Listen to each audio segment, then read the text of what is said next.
Disturbing allegations coming to light today against a well-known teacher in Bourbon County. He's accused of crossing a line with 2 female students. He saw the devastation and wanted to help. We're going to be dealing with people that are emotional, people that have lost everything they got. And now this Kentucky college student has help from some classmates.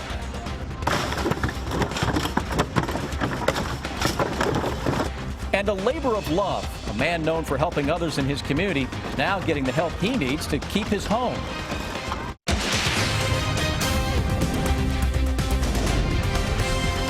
This is WKYT News at 5. A Bourbon County middle school teacher now facing charges accused of inappropriately touching students. The Sheriff's Department cited Rick Massey earlier this month with 9 counts of harassment with physical contact involving 2 female students.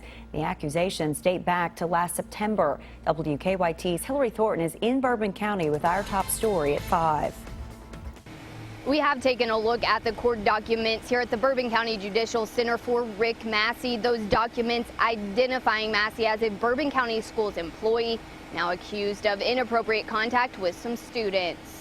The official complaints outlining a series of events between the former University of Kentucky football player and 2 different female students, a majority of those happening at the school. When asked if Massey is still teaching at the middle school, the superintendent stated that Mr. Massey is a Bourbon County Schools employee. His teacher profile is still up on the district's website. Massey is facing 9 counts of physical contact harassment. The investigating deputy explaining the allegations against the teacher, former Bourbon County High School football coach. Allegations starting almost 1 year ago from last September up until March. The deputy writing Massey subjected the student to kisses on her forehead in the mornings before assembly. The document also describing an incident after school hours in which Massey was observed seated in front of the juvenile who was seated on a table in his classroom with no lights on. The deputy goes on to write that Massey was observed caressing the juvenile's legs. The second victim alleging that while giving her a hug, Massey whispered in her ear, quote, "Don't worry, daddy's got you," end quote. That student also claiming Massey kissed her on the neck on school property. Then the girl's aunt witnessing another instance of the inappropriate behavior while at Walmart. The school district says they are aware of the accusations and cannot comment on pending legal matters. We stopped by the address listed for the teacher to hear his side, but he was not home. According to those court documents here, Massey will be in court on these charges next month.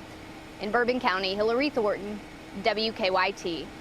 In the court documents, investigators say Massey admits to most of the allegations, but attempts to justify them based on offering religious and emotional support. Police departments across the region are warning people about a bad batch of heroin on the streets. In a 5-hour time span last night, 12 overdose cases were reported in Montgomery County. EMS took 9 patients to the hospital. 3 others were dropped off at the ER. 1 person died. Several other nearby cities have also had recent overdose outbreaks. Hear why EMS workers believe it's happening. That's new on WKYT News at 5:30. Police expanding their search today for a man accused of killing his wife. Police consider Christopher White armed and dangerous. Investigators say he shot his wife. This pictures of her, Judith, at their home on P Sticks Road in Owingsville. Police found her body yesterday after she did not show up for work. State police searched today in both Powell and Wolfe counties, but so far he has not been caught. A northern Kentucky woman convicted in 2015 of murdering her ex-boyfriend will get a new trial. Our county-by-county coverage at 5 begins in Campbell County. Shayna Hubers requested the new trial after learning one of the jurors in her first trial was a convicted felon. One of the jurors, David Craig, testified that he didn't know he was a convicted felon. Craig was convicted in 1992 for owing child support. The hearing for Hubers has been scheduled for October. Magoffin County's highest elected official will keep his job. The Kentucky Supreme Court ruled unanimously today that Charles Doc Harden will remain judge executive. The lower court threw out election results from 2014 after his opponent presented evidence of vote buying and other fraud. While the court agreed the results were suspicious, they said it was not enough to throw out the election results. A federal jury convicted 3 people earlier this month for conspiring to buy votes in Magoffin County during the 2014 election.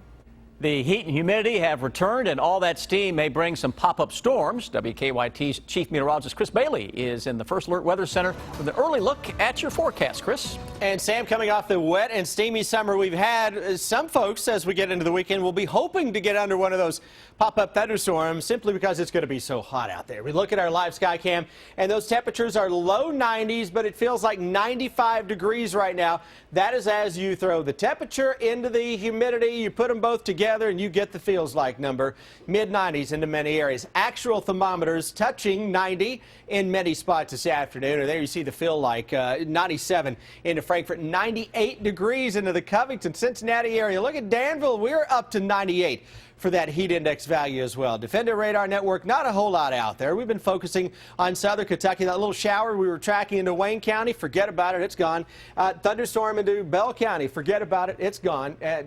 That's summertime in Kentucky. You get these pop-up showers and storms. Nothing really showing up now. Notice a little more action across the volunteer state of Tennessee. Hour by hour, future radar showing that if you have some outdoor activities this evening outside of the heat and humidity, you should be in pretty good shape. Hour by hour forecast as we roll our way into the coming weekend, guys. I've got you covered with each and every hour in just a few. And a week after record flooding hit Louisiana, the water is pretty much gone, but the devastation remains. Support is pouring in from across the country. Right now, a dozen Kentucky college students are on the road headed to Baton Rouge to help with the cleanup. WKYT's Monique Blair caught up with the Asbury students just before they left. For miles and miles and miles, there's damage everywhere. Tens of thousands of homes been lost. For the next 4 days, 12 Asbury students will spend day and night in Baton Rouge, helping as many people as they can, as quickly as they can. Asbury senior Tyler Minardi says initiating this trip was a calling from God. Like I said, it's just something you know. When he tells you to do something, you do it, or you're going to end up regretting it. Although this is a busy time of the school semester, the students say they felt this opportunity couldn't be passed up. But it means a lot, knowing that these guys are willing to do all that and go help people that they don't know, that they've never met. And it's not only the students going on the trip, but many who couldn't go helped out too by donating what they could. We've had people from just all walks of life try to give money, even students. We've had one kid in class, I told him what we was doing, and on the spot gave me $20. The college students will spend their time disinfecting homes, handing out supplies, but Minardi says most importantly, they will be there to simply help out in any way they can. We're going to be dealing with people that are emotional, people that have lost everything they got, and being able to help with that, that was to me what it's all about. In Jessamine County, Monique Blair, WKYT. And we wish them safe travels. The students are partnering with an organization called DRAW, or Disaster Relief at Work, which is directed by an Asbury alum. Emergency alert systems are being credited with preventing serious injuries during a tornado outbreak in Indiana. At least 12 tornadoes touched down yesterday. The city of Kokomo was hardest hit. An EF3 tornado there damaged hundreds of homes and businesses, but only 15 minor injuries were reported. The race for the White House has both presidential candidates accusing the other of playing the race card to win over voters. Weijia Jiang is at the White House with more on the new tone of the election. The presidential nominees are both focusing on race. Hillary Clinton is a bigot who sees people of color only as votes. Thursday, Donald Trump told a group of African American and Hispanic Republicans he's working to reach out to minorities. I've made it a very important focal point in the speeches themselves, talking about the little work that's been done by the Democrats for African Americans. But Trump has been giving those speeches to mostly white crowds. Hillary Clinton is accusing Trump of being a bigot. She says he's pandering to the so-called alt-right movement, mostly made up of white supremacists. Clinton focused on Trump's ties to the alt-right during a speech in Reno Thursday. He is taking hate groups mainstream and helping a radical fringe take over the Republican Party. The Clinton campaign released this web video linking Trump with Ku Klux Klan supporters. Donald Trump would be best for the job. Clinton's campaign also criticized new Trump campaign CEO Steve Bannon, saying his website Breitbart News catered to a racist crowd. Weijia Jiang, CBS News, the White House. Donald Trump is expected to give a speech on immigration reform sometime next week. Kentucky coach John Calipari says Derek Willis will not miss any games this season despite his recent run-in with police. Rob Bromley joins us now with our Big Blue coverage here at 5. Rob? Well, Derek Willis was arrested for public intoxication back in June. A police dash cam video showed him passed out on a street in northern Kentucky. Today, Calipari said Willis will not miss any games in the upcoming season. He said he's talked with Willis about the incident. Cal said he always reminds his players they're under a microscope at Kentucky, just like he is. I can't go anywhere that they're not taking pictures of me sending them somewhere. Then I got to explain when my wife calls me and says, "You didn't tell me you were in L.A." Like, what do you mean? Like, somebody took a picture with you and well, I'm out here recruiting. What are you talking about? I mean, I've been in 3 states today. You know, they're under a microscope. But I tell them that's the downside of being here. The good thing about being here is you're Kentucky, and everybody wants to be here, and you're here. You're having the opportunity to do this and those things, and you got to deal with the other side of it. And Cal talked today about his Celebrity Softball Classic that is coming up Sunday at Whitaker Bank Ballpark. Proceeds from the event will go to the Red Cross aiding flood victims down in Louisiana. Carl Anthony Towns will be in. Terrence Jones and Michael Kidd Gilchrist have been added to the roster. We will talk more about that in the next half hour. Should be a good one, Rob. Thank you. Gates at Whitaker Bank Ballpark will open at 4:30 Sunday. A celebrity home run derby will be at 5:30, and the softball game then starts at 6. A Kentucky company giving a man a gift he desperately needed today. We'll show you their labor of love in 10 minutes. A self-defense expert shows us some tips to keep you safe while exercising. That's ahead in Better Living. Now, your hour-by-hour forecast with Chief Meteorologist Chris Bailey. All right, we're rolling into the weekend. It's the final weekend of August. You know, for the weather folks, we close out summer around here on August 31st. Mother Nature did not get that memo, though, and kind of plays by her own rules, obviously. And that summer surge here at the end of meteorological summer is just going to roll on, I think, into the first several days of September. Will that include the all-important Labor Day weekend? We'll see, but a lot of that may be dependent on what happens, if anything, in the Gulf of Mexico. Right now, let's concentrate on the heat that is out there, the humidity, and 9 live sky cams that have conditions showing a little steam. Look at that backup, by the way, in the Louisville cam there with the traffic. Low 90s central and western parts of the area, upper 80s to around 90 across the east. It's not the temperature, it's the humidity that is the big dog on the block. 95 right now is what it feels like in Lexington. That's the heat index. That's what it feels like. 97 Frankfort, 98 into Boyle County. We look at your Defender radar network now, and we have been noticing a couple of isolated showers and thunderstorms going up into southeastern Kentucky. Those have not had a whole lot of success in kind of maintaining themselves. A little better action across parts of the Tennessee Valley and over the next 24 hours. Did you like today? You're going to love tomorrow. Low 90s again. Heat index 95 to 100 degrees. Heading out to a high school football game tomorrow evening. It is going to be steamy. It is going to be muggy, and there's that much of a chance for a little shower or thunderstorm to pay a visit. Most areas should remain dry, but boy, this heat and humidity coming in, fairly impressive. I'm more impressed with this for this time of year than anything July or early August was throwing at us.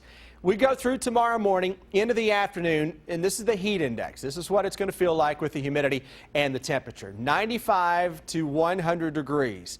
We go into Friday night and Saturday. AC's wide open. How about Saturday at noon? Heat index 95, 96, 97. I think we can hit 100 for a heat index on Saturday if we stay out of the storms. There will be a couple of storms on the move, so hopefully that'll kind of help our cause out at some point over the next couple of days. Though outside of any storms, my goodness, it's going to be steamy. And we go through tomorrow hour by hour. Now you're looking at the actual temperature, and it tries to develop a little complex or two of some thunderstorms. Models are never going to pick those out exactly where they're going to be, but the potential is there, especially as we go into the afternoon and evening hours, both tomorrow and Saturday, then again on Sunday for at least a scattered thunderstorm. Oh, did I mention this may roll on into next week? How about some upper 80s to around 90 right on through 1 week from today, when we focus on what may be a tropical system named Hermine down in the Gulf of Mexico. May be a tropical system. Is this pretty typical, though, this time of year? I mean, yeah, you know what? We've had 90s deep into September. We've had 90 around here in October before. So to get a stretch like this time of year is not unheard of. It doesn't happen every year, but this is a little late in the season for such a pronounced little spell of heat. Yeah, we're ready for something different for an extended period of time. Now you're ready for fall, huh? I am. Thank you, sir. Police are working a collision at Alexandria and Darien. That's showing one lane of Alexandria blocked. And we also have a crash on the inner loop of New Circle at Nicholasville. That one just happened with backups approaching Tate's Creek Road at the moment for that collision that has a lane blocked on the inner loop at Nicholasville Road. To Winchester, 25 minutes. To Mount Sterling, about 31. Now back to you in the studio. Have you ever seen a ham sell for more than $500,000? We'll take you to the annual Kentucky Country Ham Breakfast in Louisville here on WKYT. The return of thousands of students to UK's campus means the return of hundreds, if not more, of cars, and sometimes there's not enough parking to go around. How to make sure your car doesn't end up like this is ahead on WKYT News at 5:30. Talk about some expensive pork. This morning was the Kentucky Farm Bureau's Country Ham Breakfast at the Kentucky State Fair. Nearly 1,600 people turned out for the annual breakfast and auction. This year's prize ham weighed in at nearly 18 pounds. It sold for $600,000. There's Luther Deaton of Central Bank. They put in the winning bid. The money raised will be donated to several charities. All right, in Madison County, a man in the fight for his life received a gift today that he really desperately needed. Our Andrea Walker explains how an area roofing company embarked on a labor of love in a story that's new at 5. It's a hot and humid day in August, but these men are happy to be out replacing a roof for someone truly deserving. Kenneth Corneliuson is battling cancer for the second time. When his medical bills started piling up, he thought he and his wife would have to downgrade to a small apartment. Every home is special, but for Kenneth and his family, this home means a little more. Oh, I built it 51 years ago. So, it's home. When Eddie Matthews with Ideal Roofing heard about the situation, he decided to step up and lend a helping hand. What led you to do this? Well, it's just a good story, and we just wanted to give something back. We've been blessed with our company and the performance of the company, and this was just kind of a story that got my heart. Matthews says Kenneth is well known in Madison County for his work repairing garage doors, often doing jobs for free for those in need. And I just thought it was good to give something back. You know, he's done the same thing in the garage door business. Everybody knows that he's gave back to the community, and we just thought it was our turn. What was an easy decision for Matthews was an overwhelming gesture for a good man who's fallen on hard times. You'd never think you'll need that, but it does happen. For Kenneth, it's hard to find the words to express the gratitude in his heart. You have no idea what it means. In Madison County, Andrea Walker, WKYT. Some really good people out there and companies. The roof, which Kenneth received free of charge, would have cost him nearly $10,000 were it not for that act of kindness. Police in several central Kentucky communities warning of a bad batch of heroin. Dozens of people have ended up in the hospital. That story's coming up at 5:30.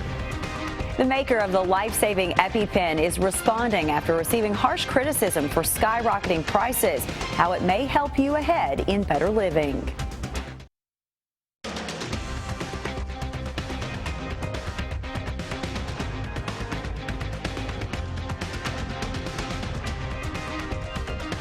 It is time now for Better Living, health, education, and consumer news that impacts your life.